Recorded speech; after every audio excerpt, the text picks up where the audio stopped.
Good afternoon and welcome to a crisp and clear West Country. Whilst Gloucester may be in the news for having been submerged by rain in recent times, we've been blessed by the rugby gods for clear skies and dry weather for hopefully an afternoon of running rugby as the Premiership Rugby U18 League returns and Gloucester hosts Harlequins at Kingsholm.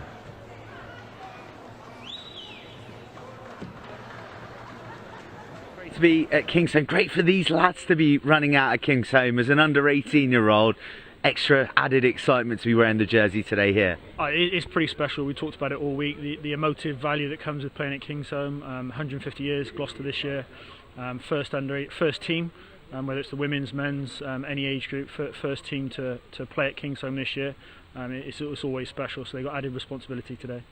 And look, I know that you were disappointed with some of the results last year in the Academy League, but 2024 we're hitting it fresh and you've been working hard. So what are the goals now? It's always cyclical. Boys are always working hard. Successful playing programs: Cheltenham College, Dean Close, Hartbury College, the Ace champions once again this year. So there's plenty of talent on show. It's a case of the boys expressing themselves and showcasing it today. For those who haven't had the opportunity to see Gloucester so far this season, who are some of those talents? Give us a few names to keep our eyes peeled for. I think it'd be unfair to single out too many. I think our back row have an influence today. Some international quality on our back row. There's some young 16-year-olds out there today as well. So there's some experience and exciting talent to come through. But I think it'd be unfair to single out any names. Okay, and then lastly, your opposition today. What do you got to get right against Quins? We just defensively, I think whether you play Quins under 14s or the Quins first team, you know what's coming. So I think if we can disrupt some set piece and be organised and aggressive in defence, as you'd expect from a Gloucester side, then I think we'll be somewhere near. We're looking forward to it. Go well. Thanks very much. Thank you. All right, Jared, great to see you, and we're looking forward to seeing the academy in action. It's been a few months, so what have you and the lads been up to? Yeah, no, it's been obviously our last game, kind of back end of the summer. The lads themselves have been back in school, fully focused on their school programs. But we've had, a few sessions on Monday nights. We had a camp at Seaford over the holidays. So I think we're well prepared. We also had a couple of day sessions last week as the lads were still off school. So everyone's looking forward to today. Great weather, great place to come is Kingsholm. So can't wait. Coming off the back of the action in August, what are some of the things that you've been focusing on in that period, on those camps and in those Monday night sessions? Ahead of today's fixture and the ones to come? Yeah, for sure. I think the things we've mainly looked at are trying to be more accurate in the 22. So how can we get over the try line more and working on our systems and processes there, and also probably how can we exit better in our own 22. So kind of had a big focus on either end of the pitch really. So hopefully we'll see that come to the fore today. And the personnel who's out there today, I know you'll be excited to see the team as a unit, but any particular players you're looking forward to seeing in action? Yeah, I think Jimmy Staples, our captain, is always a big player for us. Great leader, tough guy. He'll be very important for us today. Ollie Streeter, tight head, good ball carrier. Elliot Williams, he's under 17 guy, but he's going really, really well. Ben Webb's got a great kicking game at fly half. And some good pace out wide as well. So and Isaac and Tyler and Elliot. So hopefully we can give them some opportunities today. So that's the current crop, but let's just have a little chat about last year's crop, because three of them named in the England under-20s side to play coming up. Lucas Schmid, Josh Bellamy and Sean Kerr. You must be immensely proud, and it's a great reflection of what the programme's doing. Yeah, I think for sure that's what it's all about really, isn't it? It's great to see those guys move into the the first team environment with senior academy contracts and push into with England 20s, and hopefully they'll be we'll see them play for in the Six Nations. But no, it's fantastic. They've been great. So it's a big adjustment going into kind of full-time rugby from the under 18s program, but I feel we prepared them well, and hopefully we'll see guys playing here today that will be wearing the Quins jersey at the Stoop in a few years' time.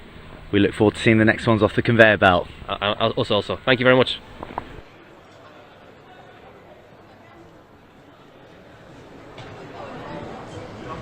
Well, Quins are looking to continue their undefeated run, which admittedly is only one game, but against the toughest of outfits, London South Central, which they knocked back many months ago, and they're calling upon quite a few of the 15 that delivered that victory at Cobham back in August. Zuko Robb who was due to be with England 18s in the summer but was denied the opportunity through late injury, is in for a starting berth wearing the 13 jersey, and he's got outside him the rapid pace of Isaac Manuel, a try scorer in that victory against the Old London Irish. Jimmy Staples always leads from the front as the captain at hooker, and Quinn Singh is a hard-hitting hooker who has been repurposed in the number 6 jersey but will also provide cover in the front row. There are 5 under-17s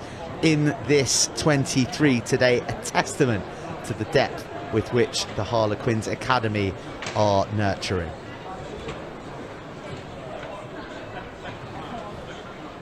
Two of those under-17s are Ben Giles and Matt Jones, a Welsh lad who's not too far from home from across the bridge. He's been starting at 10 for Gordons in the Ace League and will be looking to make his mark when he comes to make impact from the bench.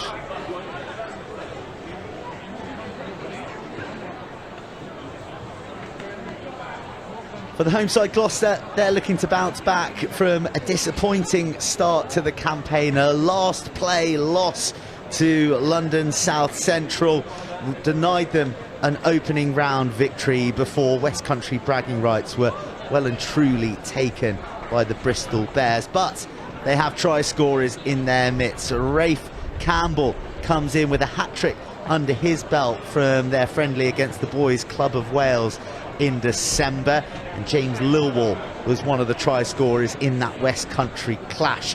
Billy Kersley, John O'Balding, they've also crossed the paint in recent times, and Kyo James, the hard-hitting open side, captains the side in a menacing back row.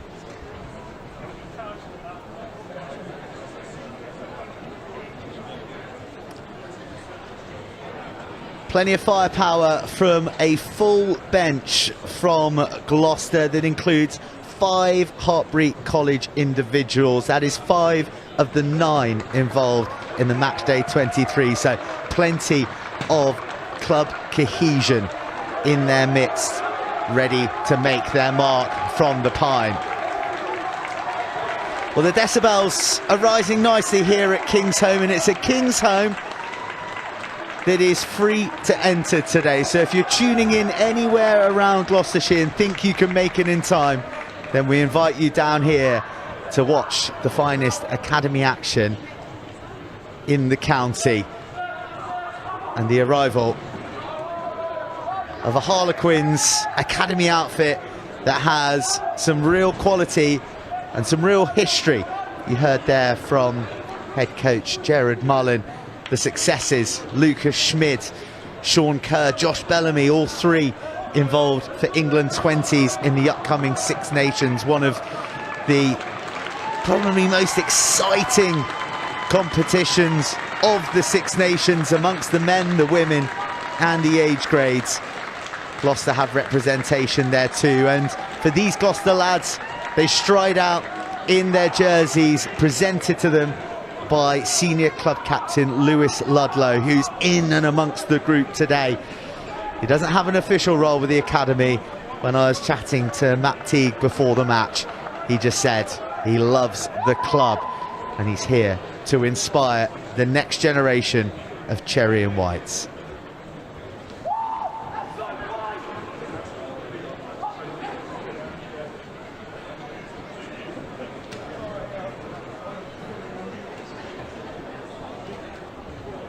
The Cherry and Whites tights, clear on their mission today. Register that first victory against a talented Quinn side who really zipped the ball around against London South Central all those many months ago in Cobham. They are dealing with a few injuries. No Lucas Friday, no Ronan Daniel, Isaac Buck or James Davies. But sufficient faith from the coaches in all these young men, including that cohort of under-17s.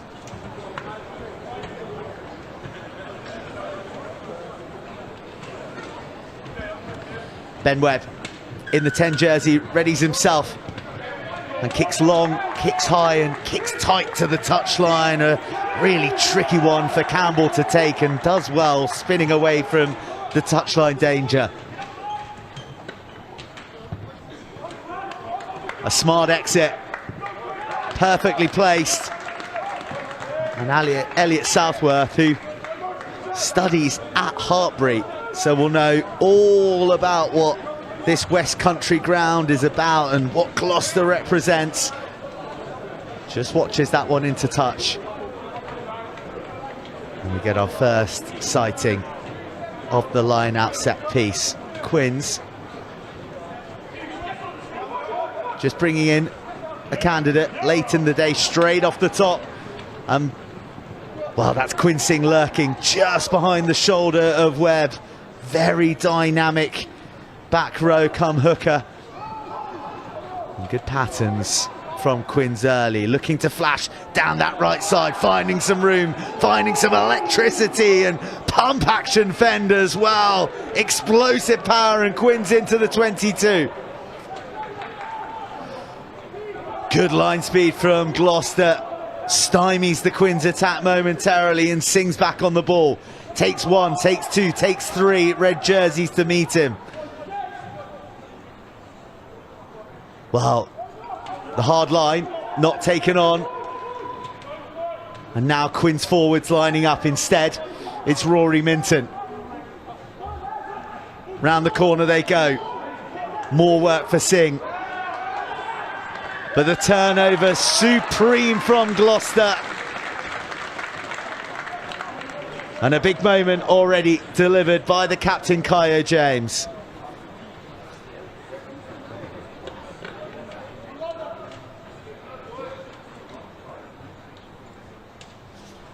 Well, how about this from Tyler Stewart-Parsley, new arrival into the academy programme in October. Got brought in, was given his opportunity against Northampton Saints in a friendly. And you can see exactly why he's been retained. You can see exactly why Kyo James is such a talisman for this Gloucester side with a turnover like that. The Gloucester line out looking good and fizzed by James Lilwall straight off. And a bit of a mix-up though in the midfield, and an unwelcome error presents Quins with a lovely bit of field position for the first scrum of the match. Well, the ball from Lilwall just threaded into a corridor of uncertainty that no one, including Sol Shand, claimed. So Quins have a big blindside here. They've got Stewart-Parsley on his own out to the right in the 15-metre channel with a huge blindside to work with. Ben Webb is stationed directly behind the scrum. Tyler is just outside of shot there, and there's two Gloucester players already deployed to mark him.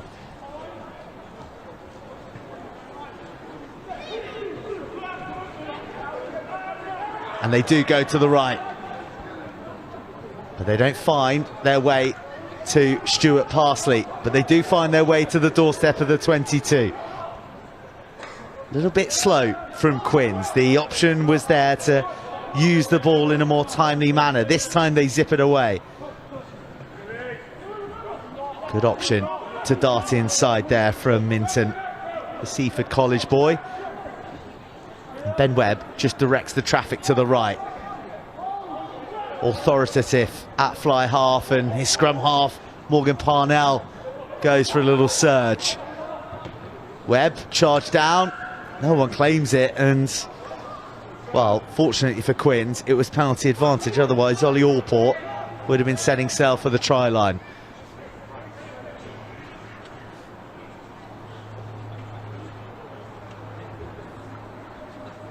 The Quins, with all the pressure, with all the territory, with all the precision, for that touch finder. That has been pinned perfectly into the corner. Position A from Ben Webb, who bananas it round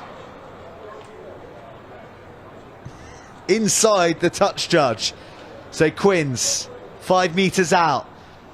They're driving more weaponised to great effect against London South Central, but on this occasion pilfered by Jono Balding.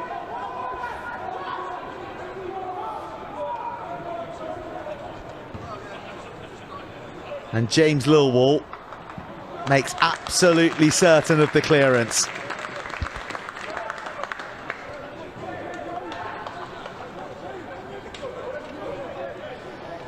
Well, I passed Jono Balding in the tunnel before the game, and he has levers for days, that young man. He's a really troublesome tower to get over the top of at the front. He's just putting his arm up there, and you can just see quite what an obstacle he's going to be for the Quins line out. So much so, they're forced to the tail,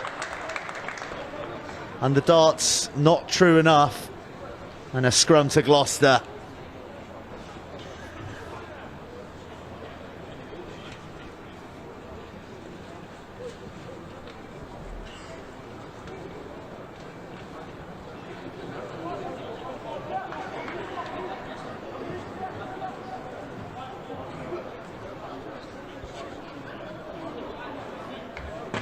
So an early bit of problem solving for Jimmy Staples and his pack as far as the line-out's concerned.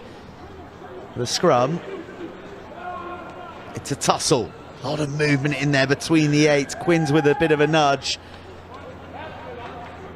Lilwall in a hurry to ship it out, but already the whistle blown.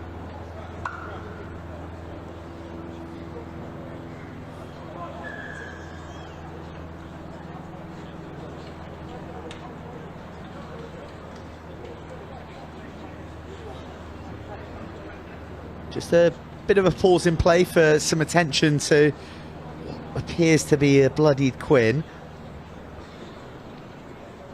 Not Quinsing, just to clarify, a Harlequin. But it's only a bit of paintwork, which is promptly buffed out by the medical staff. And Lilwall sets to insert the ball into the reset scrum.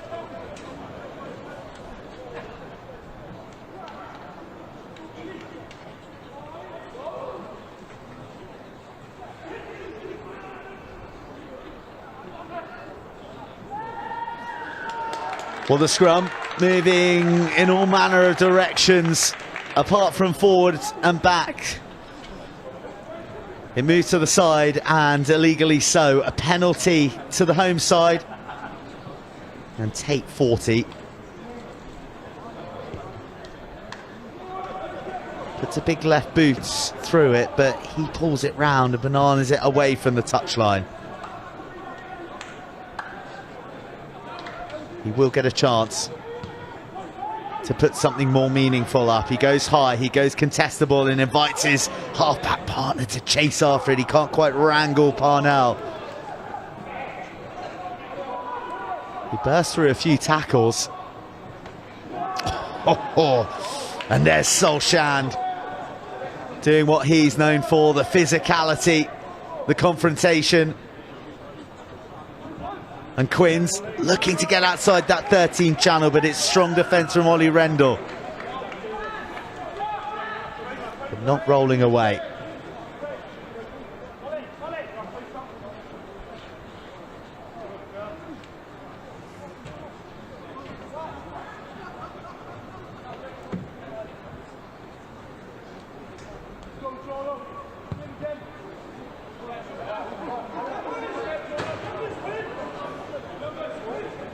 Well, Webb finds a reasonable touch. He'll do well to beat that first attempt, won't he? But very accomplished young man at fly half, adept at steering both the pack around the field and orchestrating. the attacking intents of his backs. He's got Quinn Singh perched on his right shoulder, but first things first, win the line out, and they do for the first time in 3. Singh brought in, then just slips it on to O'Kelly. O'Kelly with the step, O'Kelly with the wheels, O'Kelly with a wonder finish. The back rows combine. And Quins have the first score of the match.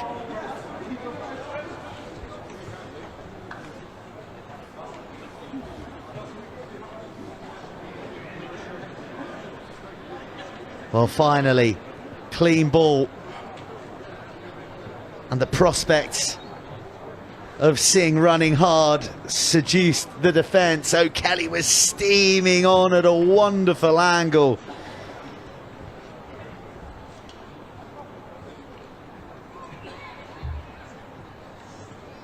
It was this slip ball, that pace, and then a bounce and an arc around the last man,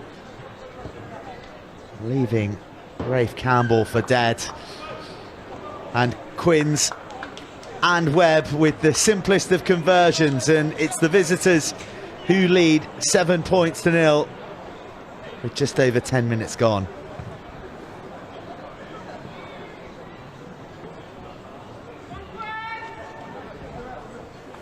Well, O'Kelly can often be found in the second row.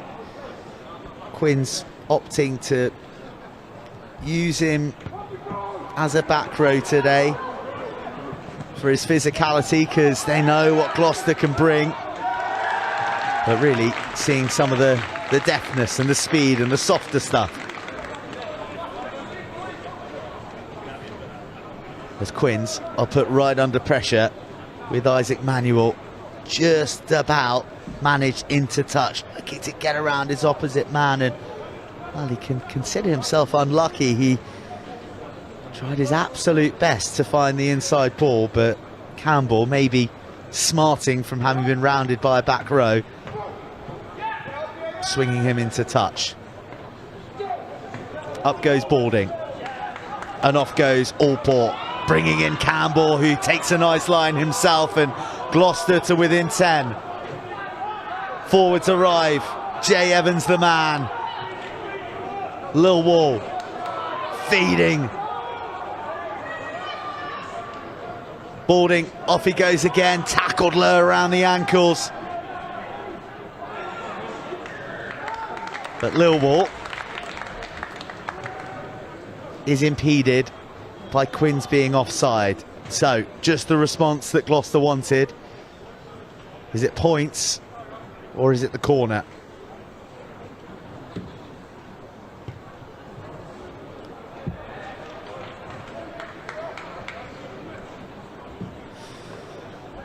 Well, the option from take 40 is for the touchline. Doesn't gain any metres, but Gloucester have the throw, and Gloucester have the ultimate banker in John Balding, who they put up in the middle and they build a drive around him. Stagnates momentarily before the fabric of the drive shifts and shapes and begins to creep forward, and Kingsholm begins to get a little bit noisy. The murmurs of anticipation, and Shand unleashed, but quite brilliantly held up.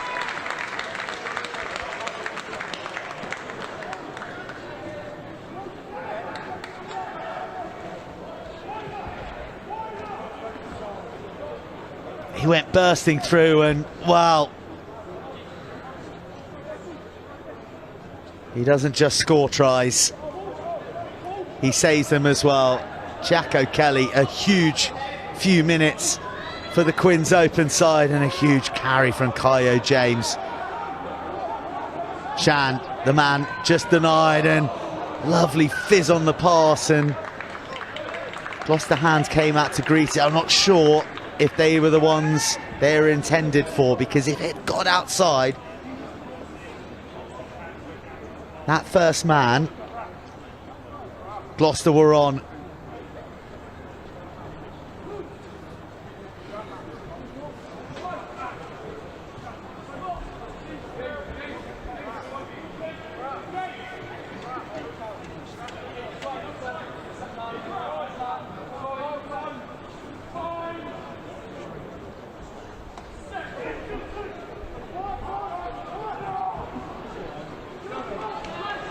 The short side being exploited with Isaac Manuel, but Campbell's really got his match out there. Well, it's not Campbell, I beg your pardon. It's James Lilwall, who has clearly profited from a 2-for-1 deal at the local barbers with Rafe Campbell. Couple of bushy moulet boys out there.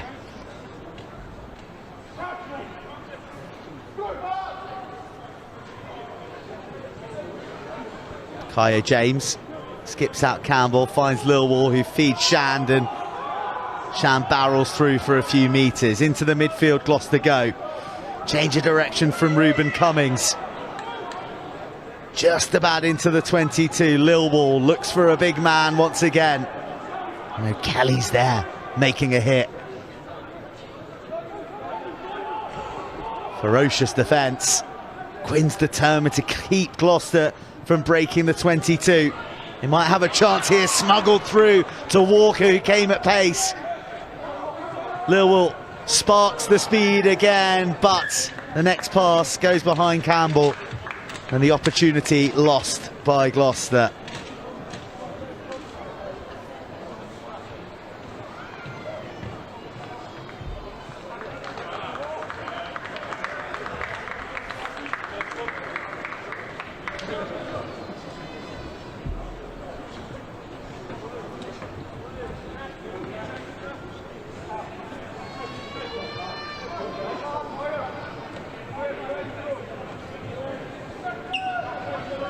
Quins still under a bit of pressure here, and very much from their own doing, from their inability to exit cleanly after the O'Kelly try. Gloucester turned the screw in the scrum, and Zuko Robb goes route one.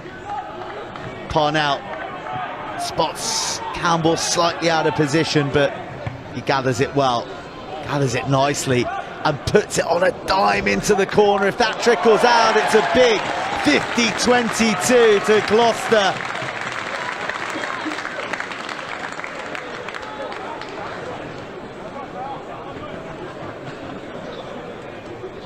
Well, it wasn't a 50-22, a 65-22 from the right winger.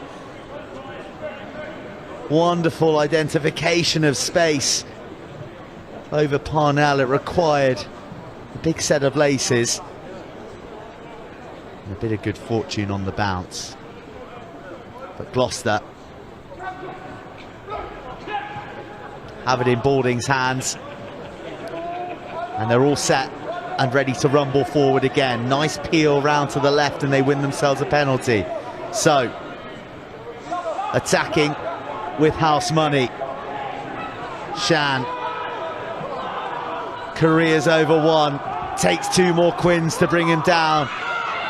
Gobbling up quartered jerseys, and Kyo James is reaching for the line.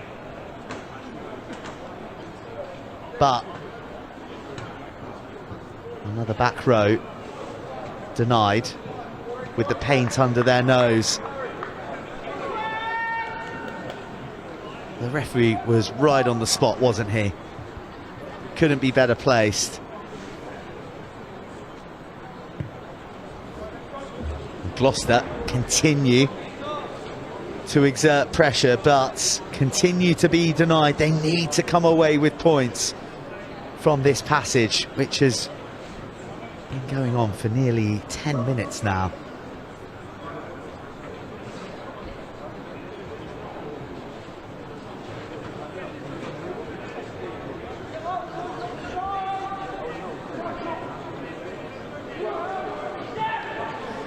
Cummings to Balding. If it ain't broke, don't fix it. Kyo James has another surge. spun away. Gloucester 3 metres short. They drop the ball backwards. Billy Kerslake. Shand cropping up in the midfield again. Such industry from the blind side, and that's a nice line at pace, just mixing up the pace of the attack. Shand, flat to the line, but greeted by 2 heavy Harlequin shoulders.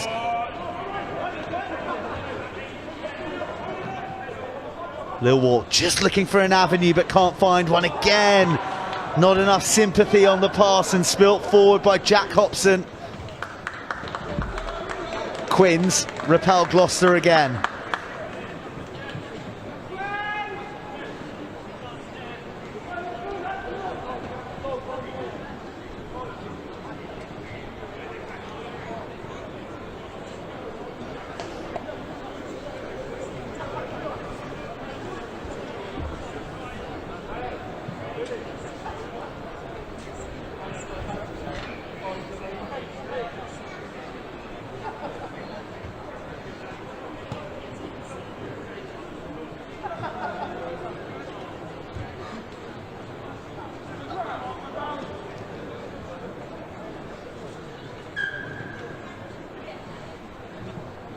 Quins' defence has been hugely impressive, hasn't it?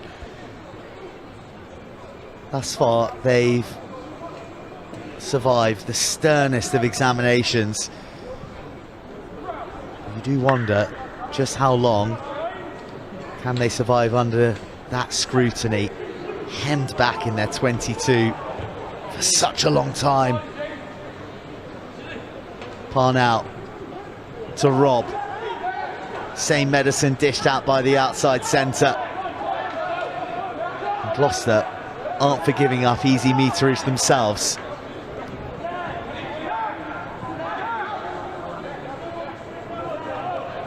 That's pillar built. Parnell, who was formerly a centre before transitioning to scrum half age 16, puts the box up, finds Campbell, who bounces off his opposite man, and his slingshot inside ball meets the grip of O'Kelly again, who is having a stellar opening quarter here.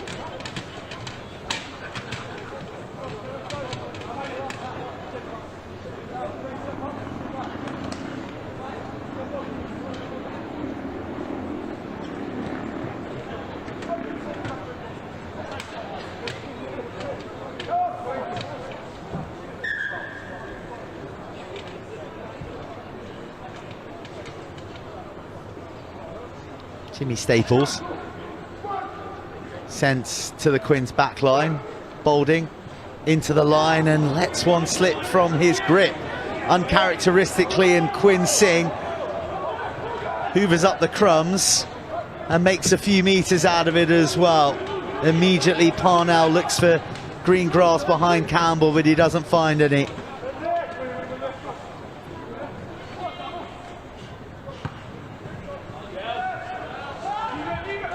Almost very, very nicely judged. Lilwall there.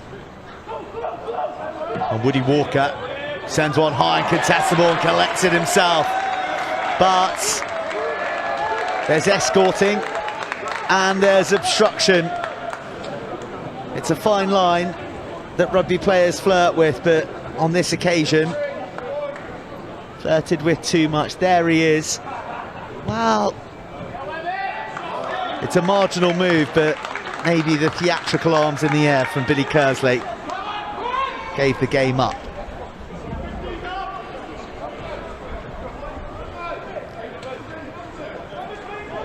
And just like that, Quins are free.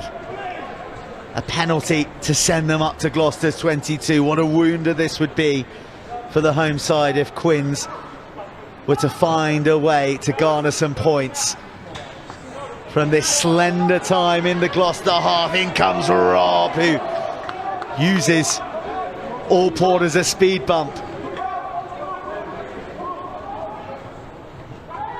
Well, nicely out of the blind spot, and Quins into the heart of the Gloucester 22. Another good carry, but brilliant hit split in half. Inside ball, Quins to within 6 metres, but that is precision. The jackling jaws clamped down just when they needed to be at their hungriest. And Kyo James again, the man at the bottom of all of that.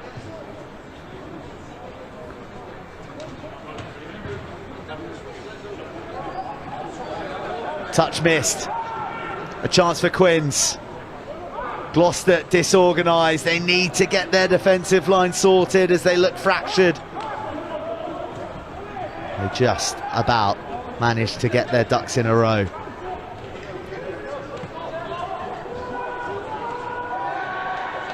Kyo James is a one-man crime wave right now. Pincering down once again. 3 quality turnovers in this half alone. And Gloucester are back to where they want to be.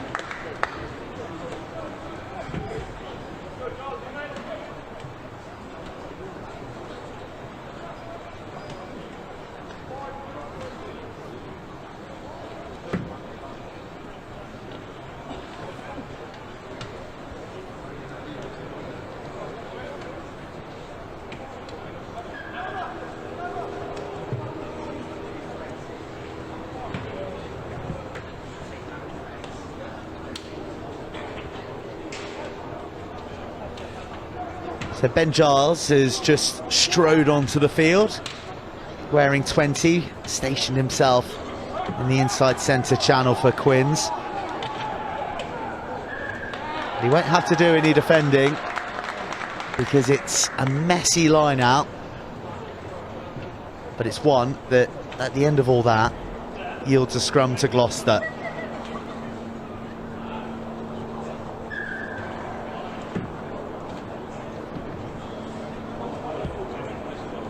Few changes coming now for Quins, who are cycling their bench. Sam Lyne wearing 21 into the fray, and it looks like maybe Matt Jones as well. So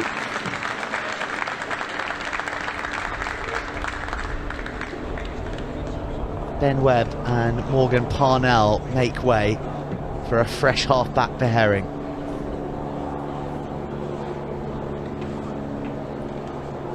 They've got about 8 minutes to negotiate before the half-time break. Quins leading by virtue of that converted Jack O'Kelly try. Moments of real attacking quality. The only one to truly unlock either of the defences so far this afternoon.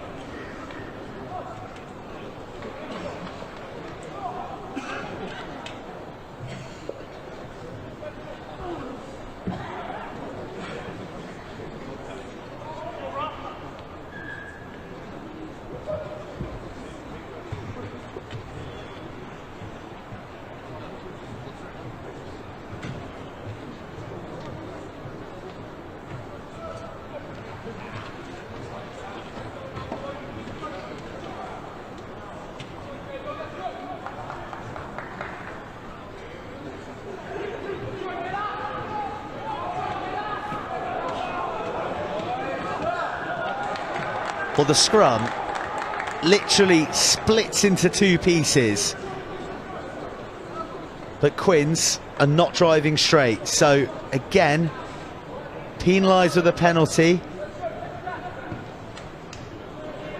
and again Gloucester send it to the corner. How many opportunities have they had? They are pretty much guaranteed ball from the aerial set piece. Such is the connection between Cummings and Bording.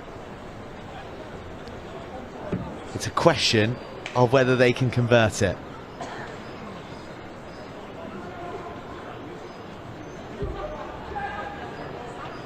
Bording climbs higher, says he's done all afternoon, and This time the peel, nice and quick, down to the floor it goes. Gloucester fighting to get it to the grass, and off goes the captain, burrowing through. Drop short, 1 metre short. The cluster of bodies, red jerseys, swarming round with intent. And the counter from Quinn's so good. Is it enough to seal it? The ball spurts out. It's all unstructured now as 40 takes it on.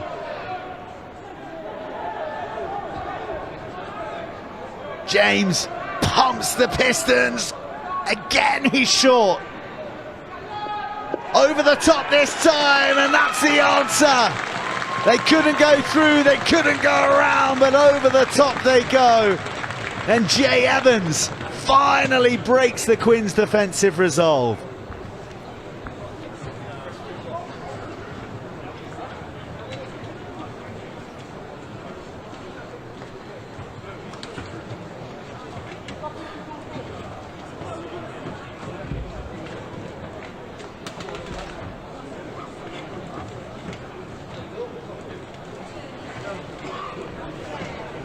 But for a moment, it looked like Quins had stolen that.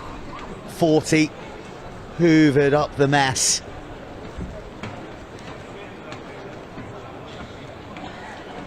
Another burst from two forwards. Then the captain denied again.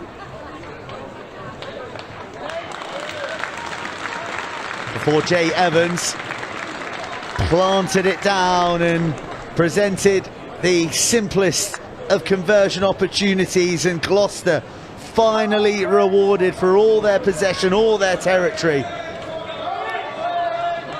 And they level the match up 7 apiece with just under 5 minutes to go.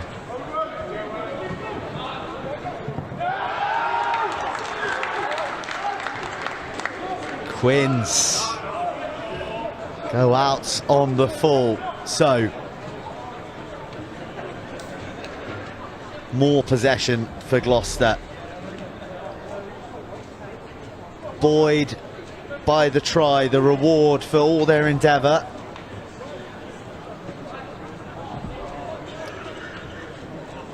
And with plenty of time and some pretty decent field position to launch another strike before the half is done.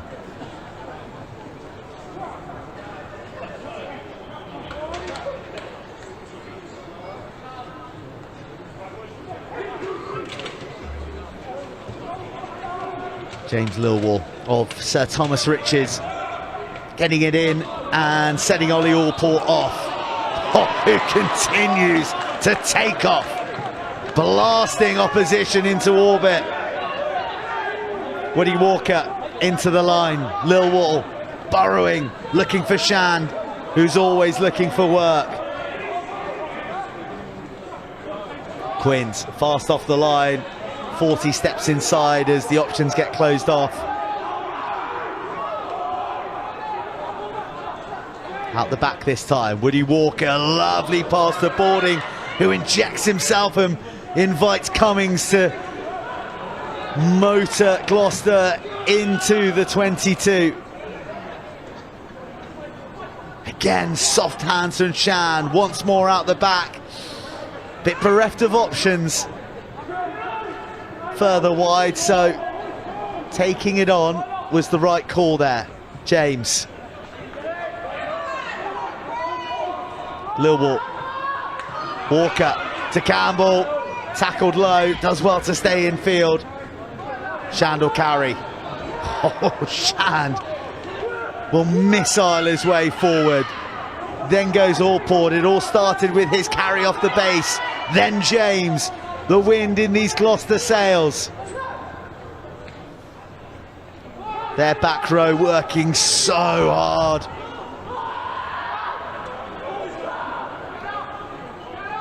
Quins have had to make so many tackles in this half, almost as many as the carries of Solshan.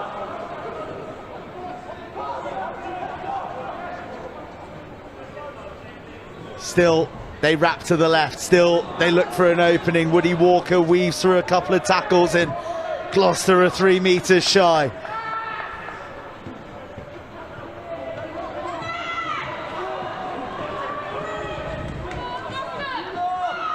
No subtlety here. The battering ram in the hands of James Lilwall. But knocked on in the close contacts. And Quins survive once again. Been a huge defensive display from the boys in quarters.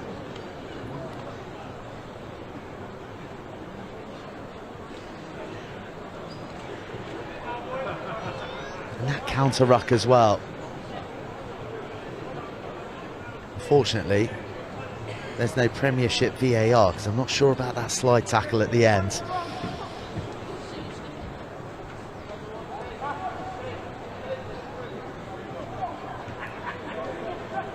But Quins have around about 30 seconds left to negotiate in this half. A half which they've led for the lion's share, but in truth have spent the majority of right here where we're stationed now, defending their gates.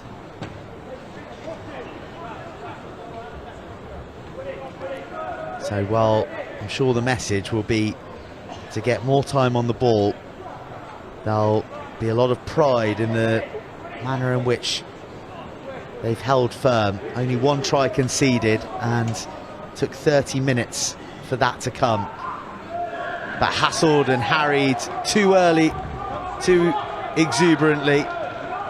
Quins get the penalty. I should remind you that our clock is not precisely in time with that of our referees, but it is enough that his is in the red, ours is in the red, and that is half-time here at Kingsholm, and there's nothing between them.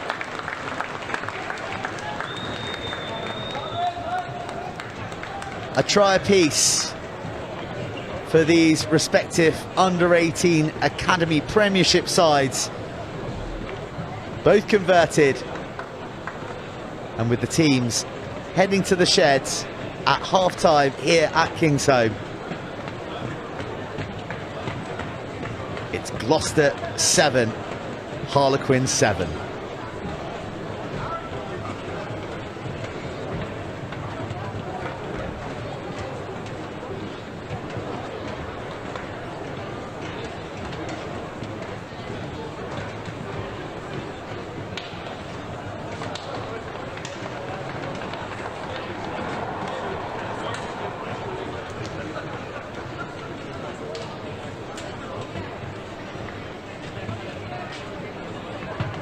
Well, if you're looking for first half highlights, it was an explosive start from Quins and Tyler Stewart-Parsley. Explosive in every nature of the word. It's the only time we've been able to see the destructive winger in full flight. But from that bright opening, Quins had some dominance and they deployed their back row, namely Jack O'Kelly, on a perfect line that pierced the Gloucester defence before he bounced off his right boot round the last man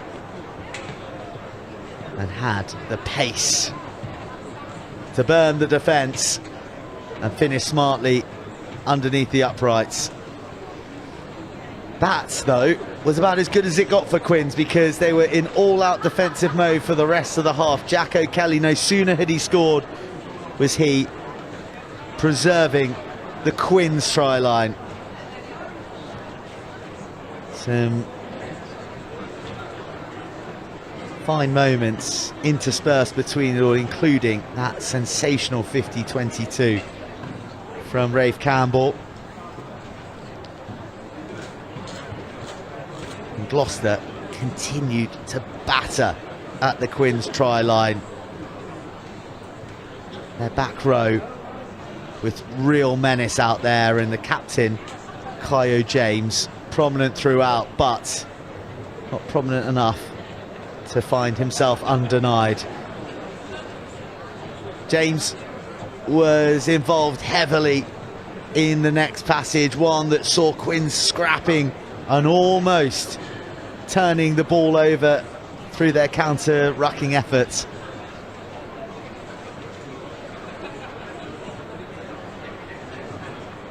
But they could only hold out for so long. Kyo James with another nuzzle, and once again short, before Jay Evans had the presence of mind to go over the undefended top.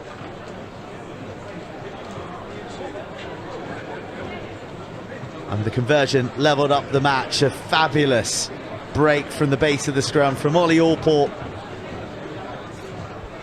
was another highlight to close out the half. But as it is at Kingsholm, it's Gloucester 7, Harlequins 7, all to play for in the second 35 minutes.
team's out, the batteries recharged and ambitions renewed. 35 minutes, not a point between them, and Gloucester kicking in to Harlequin arms with the score 7 apiece, and Gloucester coming up with not just the knock-on but then the accidental offside, the men in front playing the ball. And having spent, well, the best part of half an hour of that first half shackled in their 22, they've sentenced themselves to another tense period of pressure, defending their own line. Just popped into the corner by Tate 40, who's growing in confidence, the 10, and also we were seeing the emergence of Woody Walker as that second playmaker in the latter stages. But for once, Cummings and Balding, the line-out umbilical cord breaks down.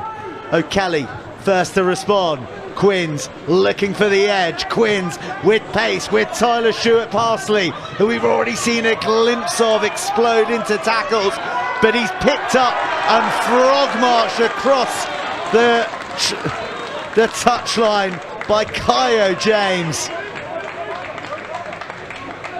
like a doorman ejecting someone from a nightclub.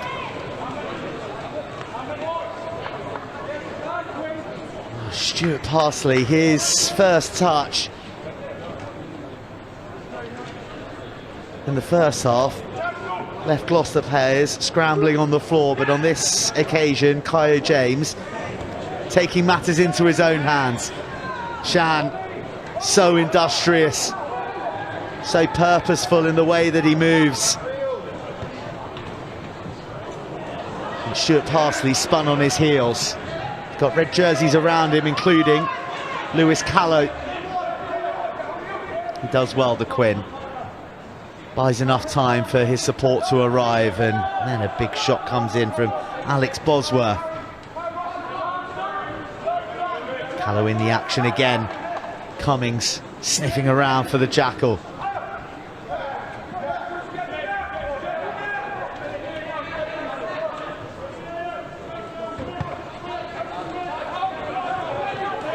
Gloucester are invited to counter from within their own half, and Shan, how many carries has that blindside made? Indefatigable, and his go forward creates space for Gloucester out towards the 15-metre channel, but they leave the most precious of packages behind. The ball, great adventure from the Cherry and Whites. No doubt are buoyed by that jersey presentation from Lewis Ludlow earlier down in the changing rooms. He was out there during the warm-ups, he was out there for the pre-game huddle. Hasn't got himself a role in an official capacity with the academy, but he just bleeds Cherry and White, the senior captain. Great inspiration for this academy side, who at the moment are dominant, but they don't have the points to show. They break away, not through their own doing, as the ball squirts out, but Cummings still driving forward with bodies of Quins and Gloucester players alike jengered underneath him.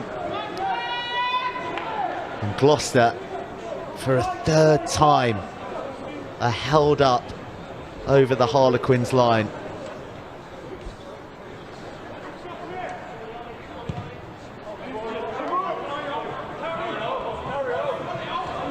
Off goes Ollie Allport. Still goes Ollie Allport. Ollie Allport. Oh, that is outrageous.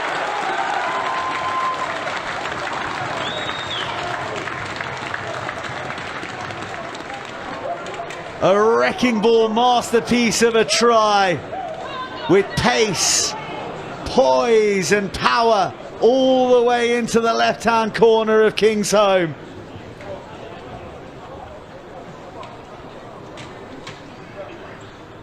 Well, here he is, through one. He had the cover coming across, he had the strength, he had the balance. Score to remember for the Dean Close number 8, Ollie Allport.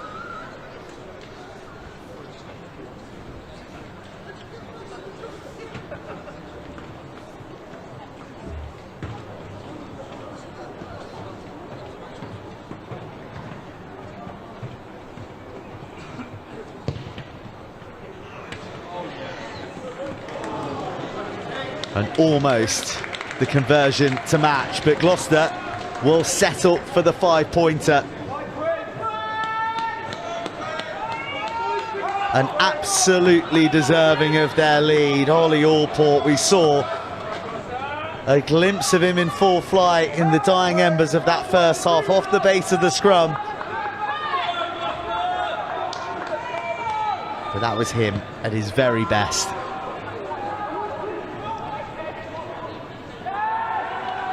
Quins, they need a spark. They don't just need that, they need a bit of time. Time in Gloucester territory. Time on the ball.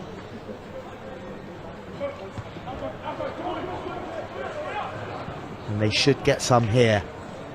Isaac Manuel offers himself, but he doesn't receive it because instead, off goes Matt James.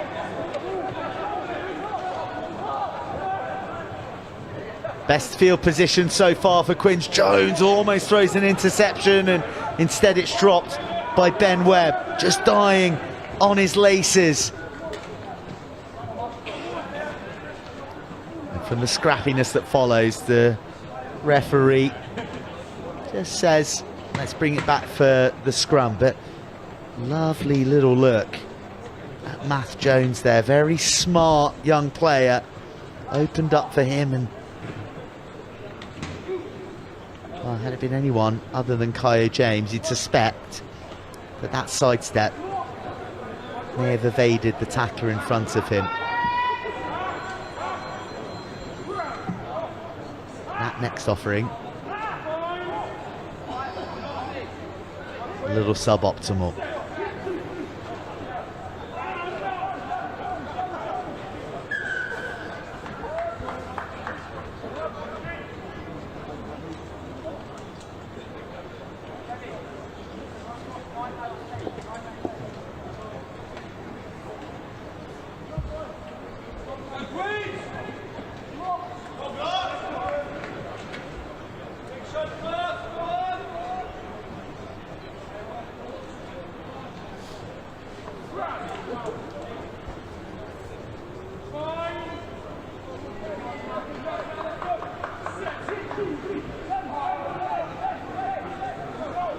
Off goes Allport, who is full of running, full of beans, and has himself a penalty. Snappy hands, slick hands to Campbell. He skirts inside and shows real burst as well to meet Zuko Robb.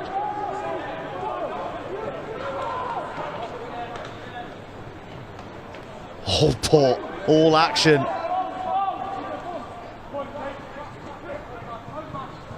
Just dribble through and a race starts before a bit of hindrance and all the way back to the penalty. And you feel that Gloucester had ample advantage there, having made the break down the right edge and created the opportunity to race through after the kick, but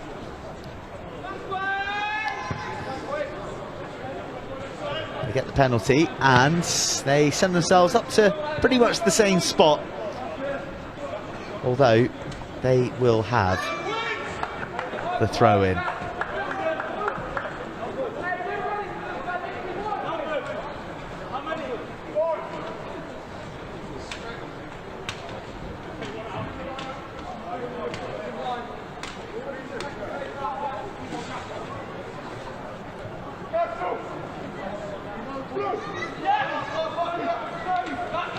Cummings to Balding, a bit of competition in the air, almost unsettles the Hartbury duo, but Gloucester come away with it. Walker It's a tricky kick through, but the bounce works out all right for Quins. Walker's there again. Picks out Jones. Jones, lovely feet, lovely sort of disguise on his intentions. Campbell looking for his second 50-22 of the match.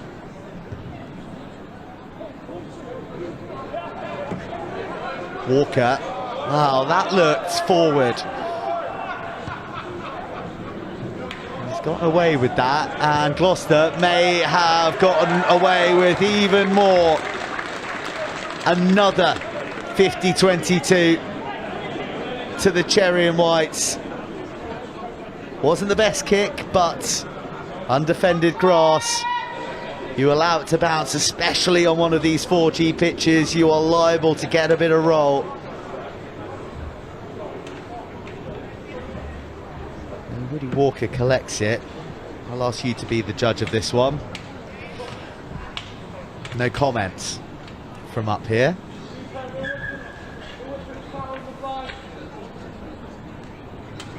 Gloucester not hanging around to see if the decision would go against them. They have taken the maximum from it, in that it's their put in. Allport invites Campbell to come in against the grain, and it takes a few quarter jerseys to bring him down.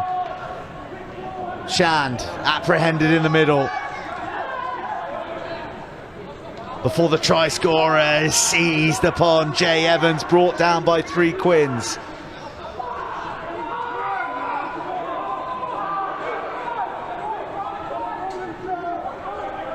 Lost the forwards, lurking with intent as James Lilwall is sent in digging. This time he scoots it out, looking for the edge, but the attentions of Manuel are too much. If he gets free, it could be try time, but just about reeled in by Callow.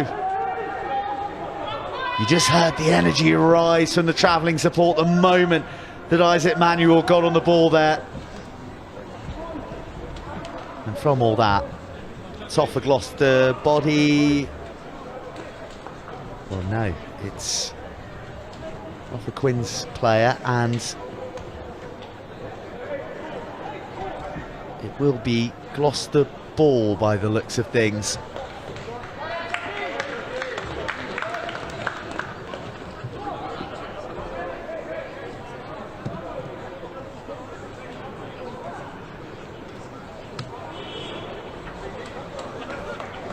Well, a few replacements and some influential players as well. James Lilwall has had a very good outing. Very busy.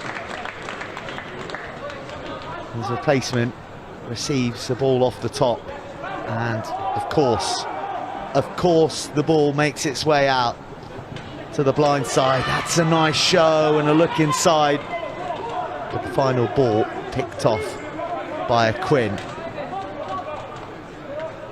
Harlequins absolutely starved of meaningful possession since the O'Kelly try.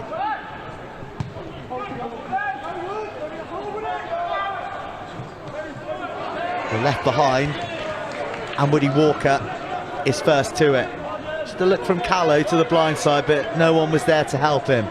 So instead, Josh Pearce beats his captain. He was a tough man to shift, Kayo. Little tip on to Alex Bosworth at pace. And all the decisions are going the home team's way at the moment.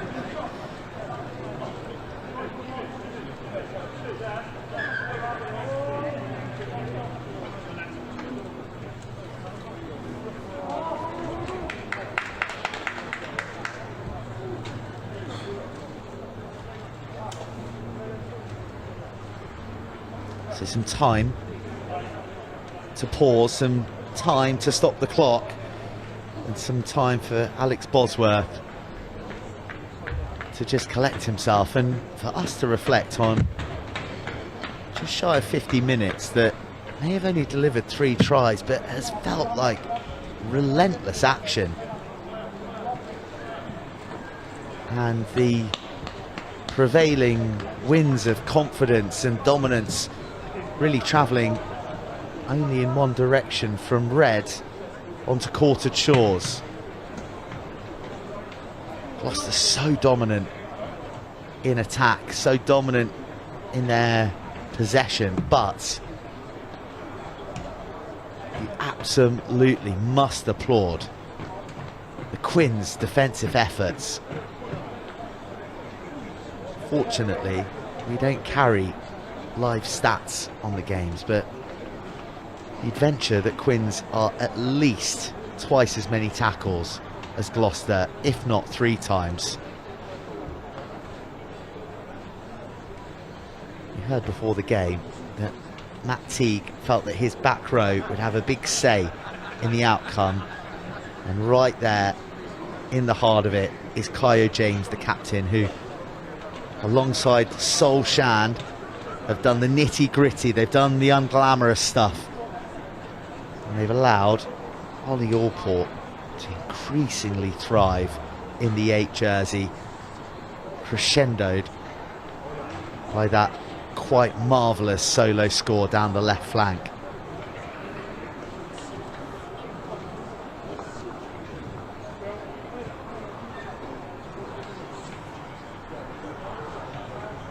Very, very tight group down there. Hardly a metre between anyone in red at the moment. They really sense that they could be able to register their first victory of their under-18 campaign. Heartbreak against London Irish in the last play of the game, and then a chastening day against the Bears.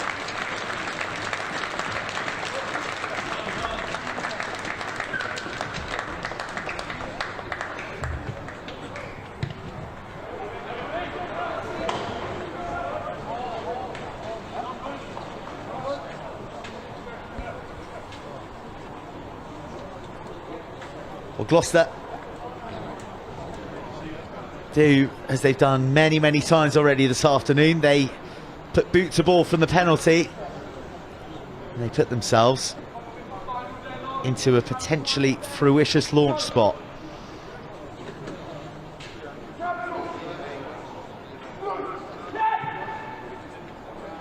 Balding sent up, Shand latching on, and Quins looking to sack, but Gloucester have done well to keep them all on its feet. Now things beginning to break up, the tangle of red and quartered jerseys in there. You wonder who's on the ball, and it looks like Jack O'Kelly is.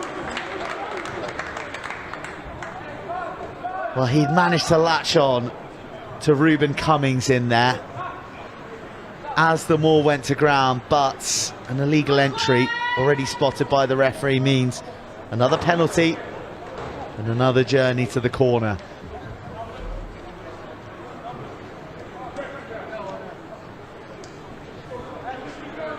Gloucester 12, Harlequins 7. 20 minutes remaining. Almost said Hartbury there, but it is Harlequins.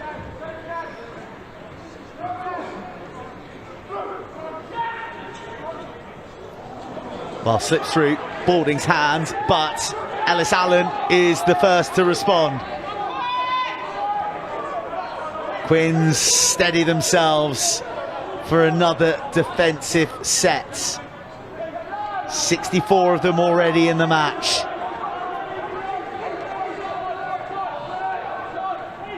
And the numbers rising steeply. Jay Evans, the next to taste a Harlequin shoulder.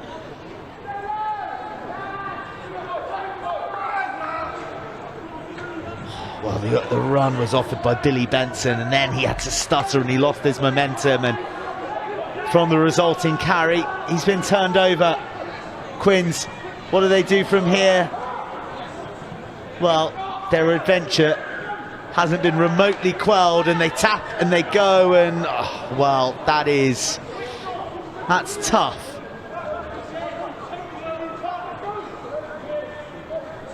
looking to inject some tempo into the game there. Sam Line.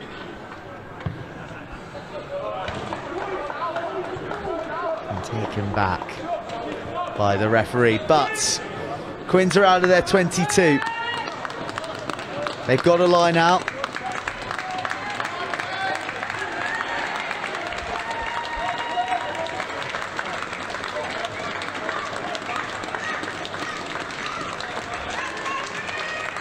Couple more replacements for Gloucester coming on. Josh Hanson and Caelan Freeman-Price. And also Orlo Clark of Radley College into the fray, wearing 16. Quins finally get an opportunity to play with a bit of good ball, but the accuracy isn't there. Zuko Robb has to scamper back, and Quins lose their momentum.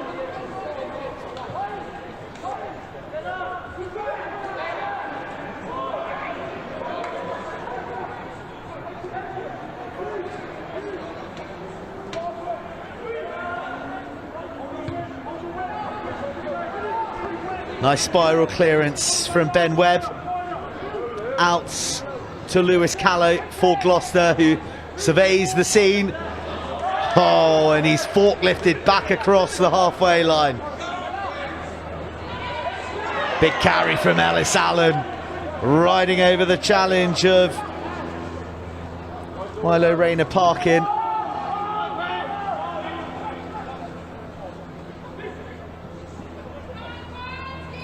Delayed ball, opens things up, down the right edge, off goes Rafe Campbell, but a brilliant tackle to fell him just as the line was beckoning.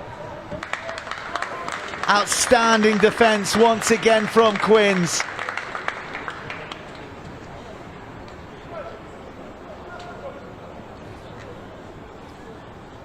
Wonderful soft hands and perfect timing to present Ollie Rendell with the opportunity to set Campbell free, but what about that for a tackle?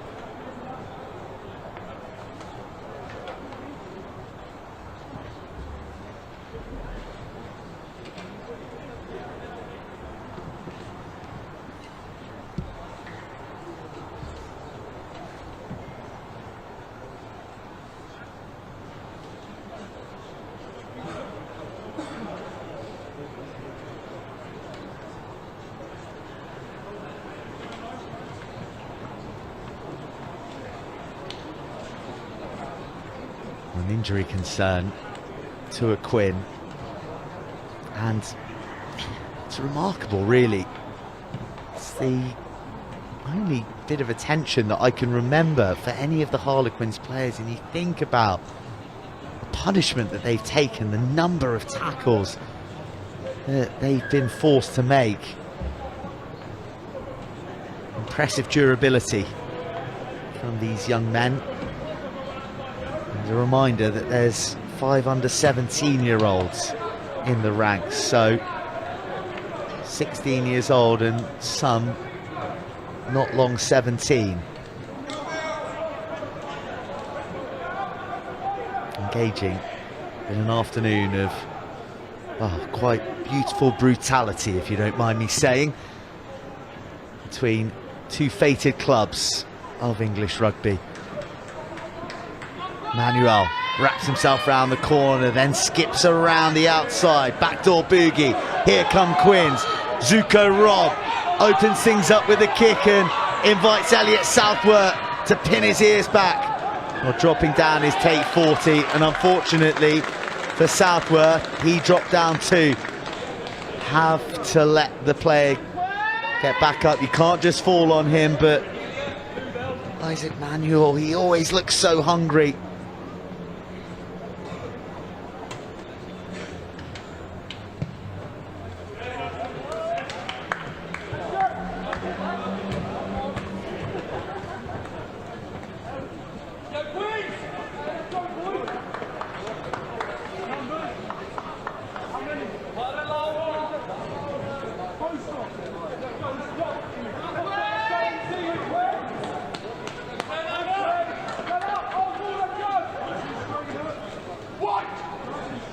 Orlo Clark goes to the tail. And they're mixing it up. Gloucester miss. O'Kelly receives an offload. Quins got a bit of room here. They've got some numbers. Southworth arriving.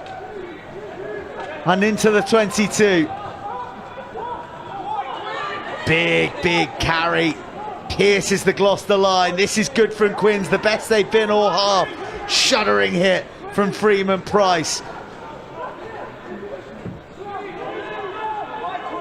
Quins, 5 metres short.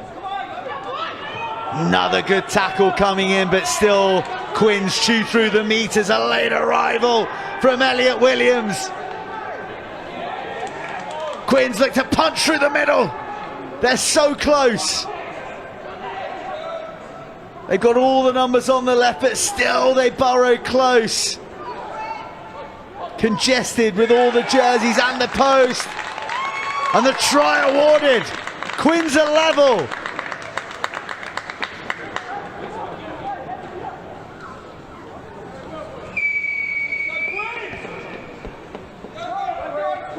Well, it feels remarkable. It feels improbable, given the dominance in so many facets of the match, that Quins should be level. But they're odds on to go one better. The conversion right in front of the uprights. Bound to go over. As we look at the first real concerted passage of quality attacking play. The conversion sails over. And Quins extraordinarily have the lead.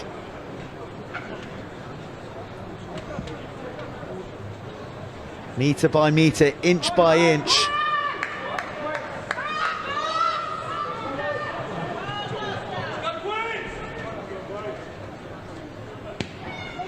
And I feel like you need an X-ray machine to figure out who got that down. It might just have been Rainer Parkin. I think someone with a number 18 on their back there.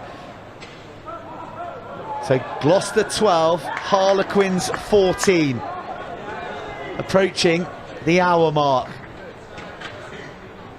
And a high tackle is not what Harlequins needed at this stage, because it's a penalty and a yellow card.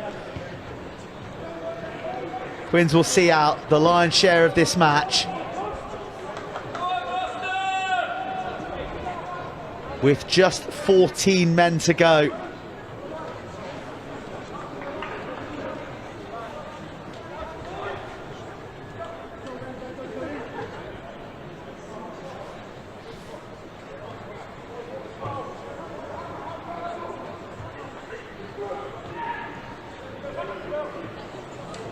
Balding takes a testing ball.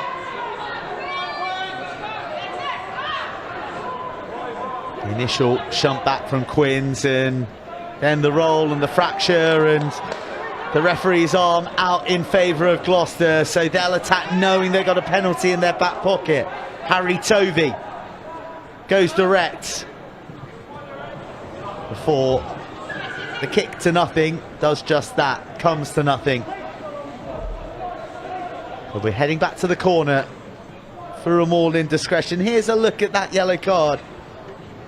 Footwork from Woody Walker, and well, it's not malicious, but it's certainly lazy, and it was writ large across his face the moment that the whistle blasted.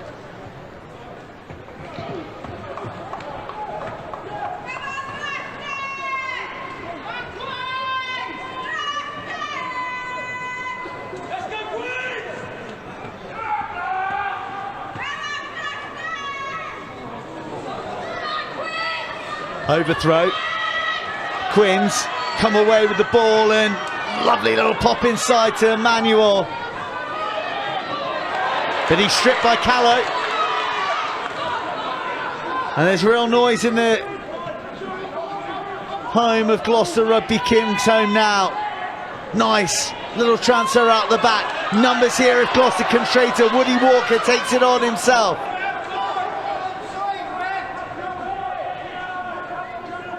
Forwards come searching round the corner, and that is a big man put on his backside in the form of Ellis Allen.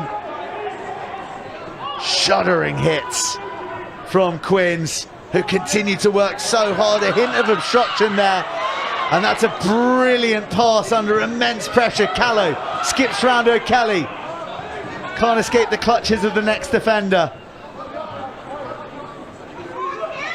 The intensity ramped up for these closing minutes.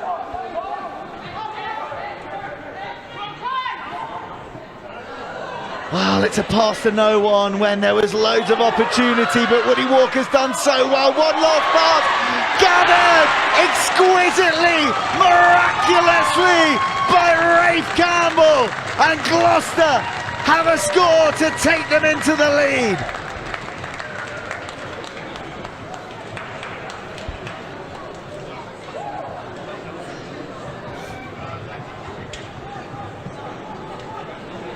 Well, from this pass, you thought the opportunity had gone.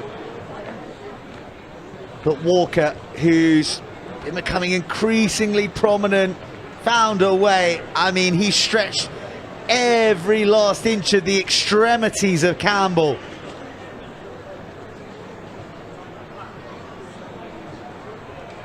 And somehow, even travelling at pace, he had a sticky enough grip to pull it in and find the finish. And the pendulum swings once more in favour of the home side.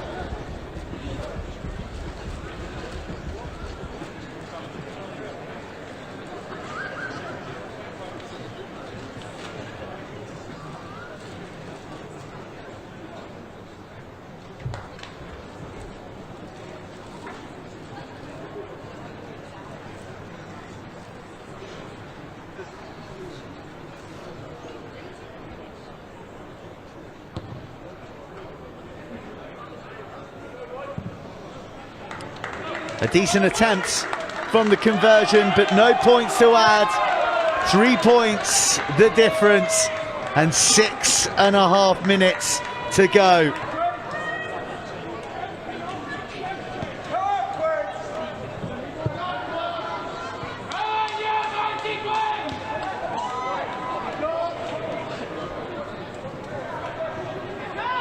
This contest seems destined to have at least one more twist in the tail.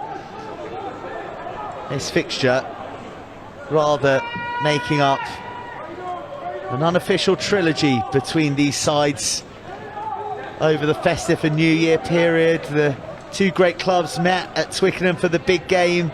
Gloucester Hartbury took the women's affair. Quins edged the men's seniors.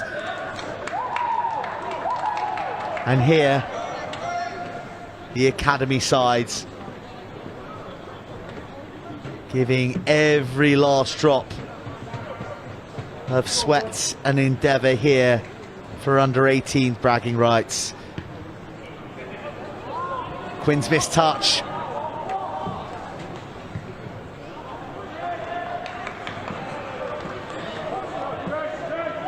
And they sacrificed quite a bit of field position to go early.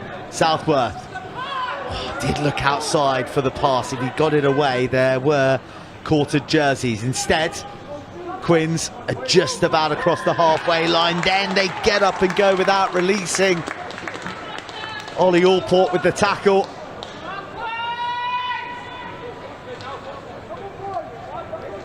And just think, was that the right call for Quins to go early? The touch probably was somewhere between Gloucester's 10 and 22, but in their urgency, they went quickly from in their own half. And here they are now, defending a line out in their 22.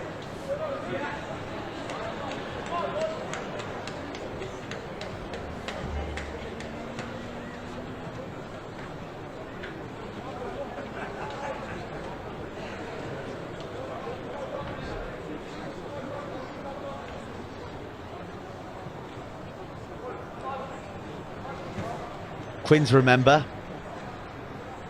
playing with 14 still by virtue of the yellow card that is still to be served. Campbell has a juggle. That's a nice ball to Walport, and it's the first time we've seen him carry through the midfield from the line out. And he makes meters. Here comes Allen. Still Allen, 5 metres short. Is this the coup de grace for Gloucester? Is this the captain's try to seal the deal? Kyo James has been imperious all afternoon, and he may just have secured the W for Gloucester.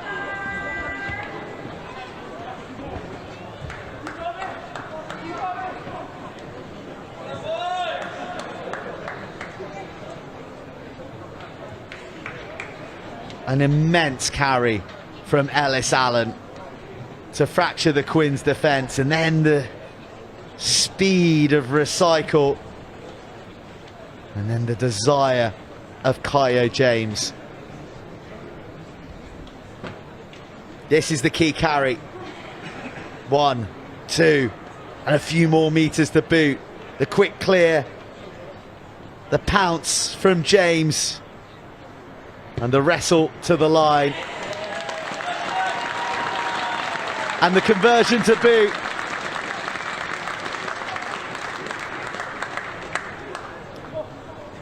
Gloucester have a 10-point cushion, and Quins have very, very little time to overturn the deficit.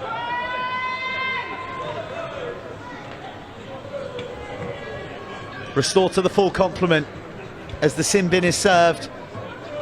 They need the ball back, and they need to do something with it immediately. Job 1 accomplished. The ball just goes to plastic grass and then to red hands. The game is Gloucester's, but Quins turn it over. And now Quinn Singh does look inside. Maybe it was wiser to go outside because he got swallowed up by Ollie Rendell.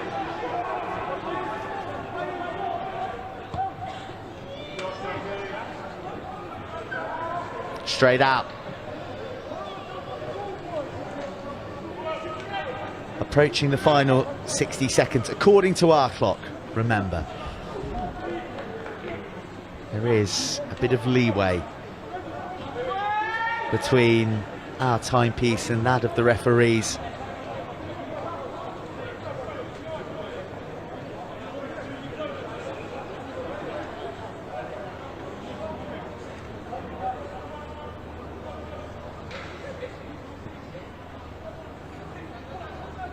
Quins go to the front. They barrel down the touchline. Gloucester celebrate knowing that there isn't much rugby left. And each little win is another contribution to what will be a mighty win for them.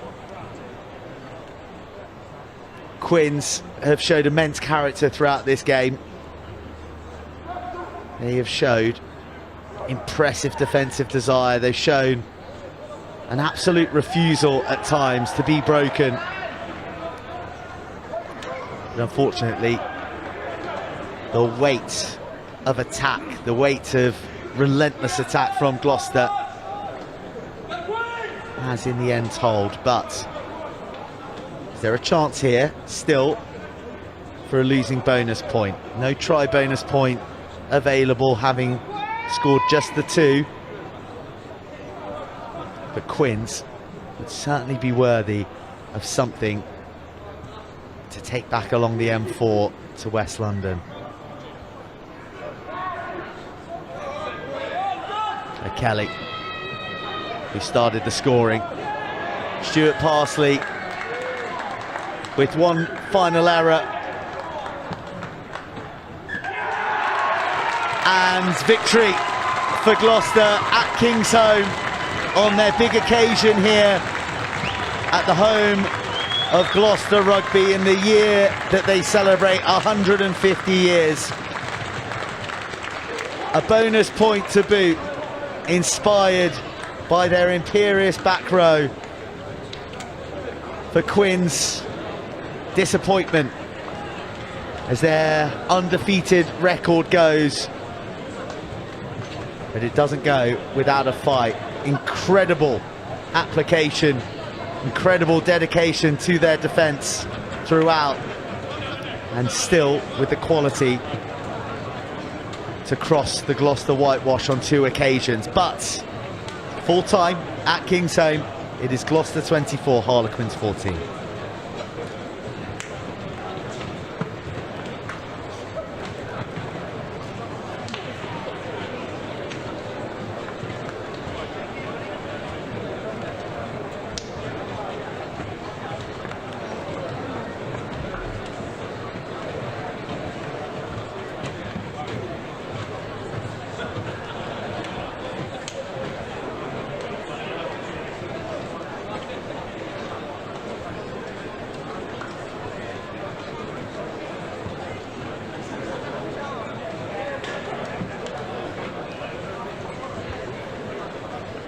A thrilling match, so much to talk about, and 6 wonderful tries to celebrate. The first was to Quins, where their bright start was rewarded with a fine finish from Jack O'Kelly, who contributed an awful lot both sides of the ball throughout the match.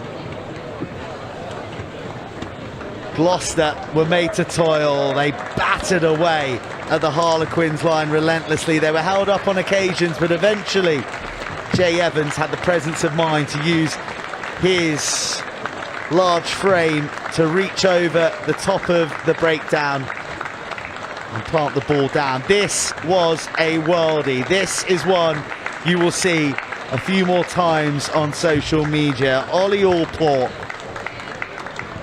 weaving round the edge of the Quins defence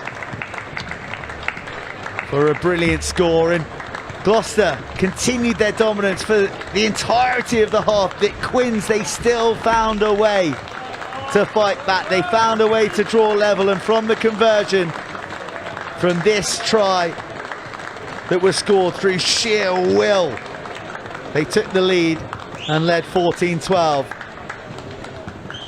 And with 10 minutes to go, the turning point, unfortunately, came in the form of a yellow card.